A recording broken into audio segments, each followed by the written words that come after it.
Hello guys, may share po akong inverter welding na inko. Ito po yung original na pyesa ng inko. 431 NC. Hindi makita.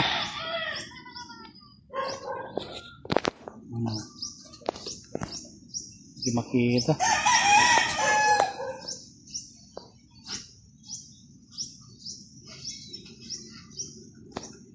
Linisan ko muna yung pyesa para makita yung number.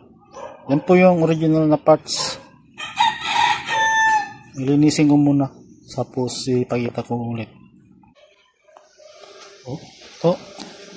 Number po niya ay 4. Kita magalaw yung kamay. Yan po yung number po niya.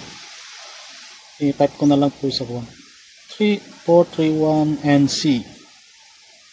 431 NC po yan. Pero yung nilagay ko po dito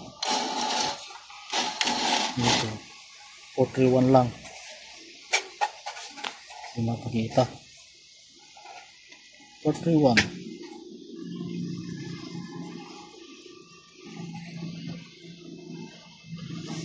431 po yun. Hindi makita. Basta lagay ko na lang po yung 431 po. Leaky na po kasi yung dati. Yung original 431 NC. 431 NC. Tapos yun 431. Ang problema po nito ay parang nagpa-plaster po yung display tapos namamatay po siya. Patay hindi ganun. Ganun po yung issue. Ito yung lang yung pinalitan ko. Ito po dito. Tandaan nyo na lang po. 431. Tapos yung model ng welding. Yan po. Patay sindi yung problema. Pati display ganun din.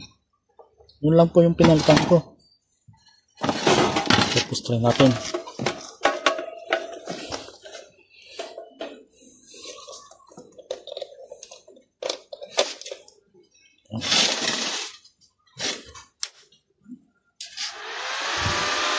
Okay.